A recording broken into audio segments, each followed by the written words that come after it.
آینه تو جیبی برای خودتون بگیرید، بذارید زیر بالشتون، سر صبح آخر شب اینو در بیارید تو چشای خودتون نگاه کنید. سر صبح که بیدار میشین آینه رو بردار، شب میخوای بخوابی قبلش آینه رو بردار و تو چشای خودت نگاه کن. به خودت بگو من لیاقت بهترینا رو دارم. ثروت و فراوانی خدا هر روز بر من جاریه.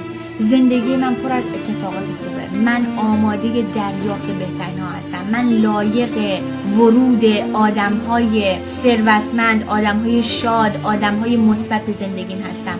من لایق یک رابطه خوب هستم. من لایق یک زندگی با کیفیت هستم. من ارزشمندم. من قدرت رسیدن به رویاهام رو دارم. من فوق‌العاده‌ام. من یک انرژی بی‌نهایتم. من محدودیت ندارم. من خوشگلم. من هر چیزی که بخوام رو به دست میارم. من هر چیزی که بخوام رو آسون به دست میارم. من دختر خدام. من عاشق خودمم. دوستت دارم. آینه رو ببند، بگی بخواب یا بیدار شو، روزتو شروع کن. این حرف زدنت با خودت بی‌نظیره.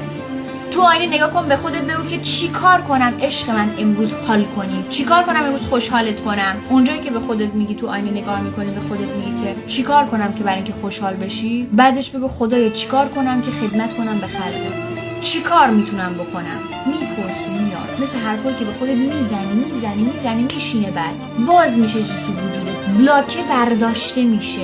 فقط شما باید ادامه بدید.